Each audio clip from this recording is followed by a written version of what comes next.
আমার কাছে ঈশ্বর যিনি, তিনি আমার ভালো খারাপে দুটোতেই মিশে আছেন। আমি তার সেই ভক্ত নই। আমার সঙ্গে ভালো হলে আমি তাকে আরো সেবা করব, আর খারাপ হলে রাগ দেখিয়ে তাকে আর ডাকবো না। আমার কাছে ঈশ্বর আমার সন্তানের মতো। আমার কাছে ঈশ্বর আমার ভালোবাসার মানুষদের মতো। আমি তার উপর রাগ নয়, আমি তার উপর অভিমান করি।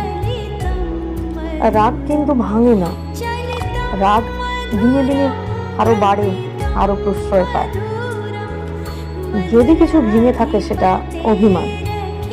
আমি তাকে ভালোবাসি। আমি তাকে সবসময় চিন্তা করতে পারি না, কারণ শুধুমাত্র তাকে চিন্তা করলে আমার আশেপাশের জগৎ চলবে না। আর আমি জানি এতে তিনি আমার উপর সন্তুষ্ট। তার সঙ্গে আমার একটা আলাদা সময়ে বোঝাপড়া হয় রোজ। তিনি সব জানেন, তিনি সব বোঝেন। এটা আমার আস্থা, ভরসা, বিশ্বাস, নিজেকে ভালো রাখার একটা মূল মন্ত্র। তিনি আছেন, তিনি থাকবেন।